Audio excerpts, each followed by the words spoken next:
On Monday, December 23rd, 2019, soldiers at Camp Arifjan, Kuwait had a very special visitor. His Excellency, Timothy P. Broglio, Archbishop for Military Services, and we sat down for a special interview. Your Excellency, thank you for taking some time. What is your role when it comes to the military as the bishop for the armed forces? Well, the Archdiocese for the Military Services, which was established in 1985, is charged with pastoral care of Catholics in the 5 branches of the military, at the service academies, and the Department of Veterans Affairs, and then for any U.S. Catholic who works for the federal government outside of the United States. So we calculate that we are responsible for about 1.8 million Catholics. 1.8 million Catholics around the world fall under your diocese. What percentage of the military are Catholics? Basically, it follows the percentage of the general population of the United States. So roughly 1/4. 1/4 of the military are Catholic, and that includes family members as well. Yes, exactly. So anywhere that a military person may attend a Catholic Mass, that falls under your diocese. Well, if the military person attends Mass on a military installation or in a VA hospital, it falls in my archdiocese. Wow, that's amazing. So I wasn't going to start with the first question, but I'm going to do with the second question. You were ordained in 2001 as a bishop, but when I read your bio, you were ordained by who is now Saint John Paul. So question 1, what is it like to meet and work with the Pope? And then the follow-up to that is, what changed? Did anything change when he became a saint and you were ordained by him? Before that, of course. So that's kind of a 2-part question. All right, well, certainly St. John Paul II was an extraordinary man of amazing qualities, both as a philosopher and as a theologian, and certainly as a leader of the Catholic Church, but also a leader who made an impact on the world. And I considered it a privilege to actually work very closely with the Cardinal Secretary of State, who was his first collaborator, and I did that for 10 years.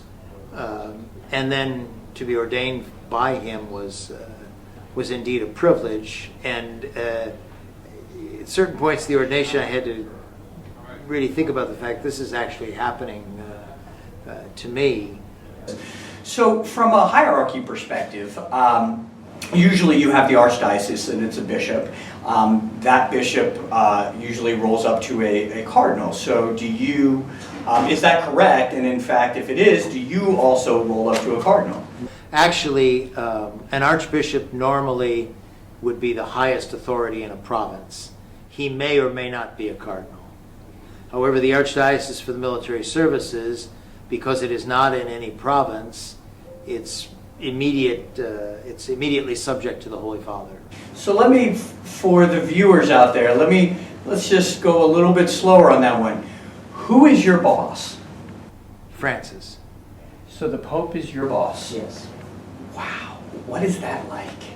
Well, I mean, there are other intermediaries in the sense of the Congregation for Bishops, but it means that in any sort of situation, my point of reference would be the Pope.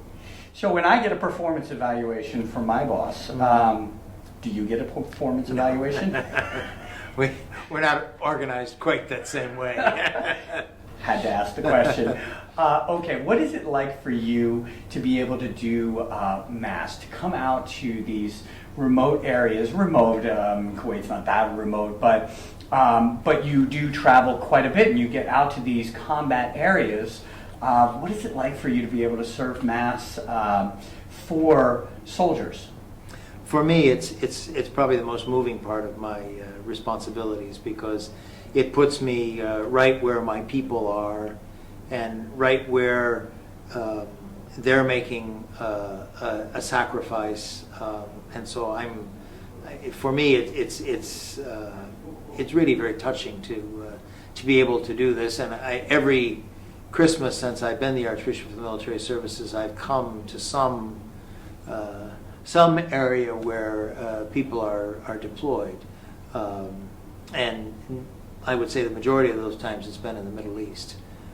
So it is it's very moving for me, and it reminds me of fundamentally what the Archdiocese is all about. It's about taking care of people, and particularly people who are far away from the normal parish community and normal parish life. Your Excellency, thank you so much for spending some time with us. Any last thoughts, any final message that you'd like to give?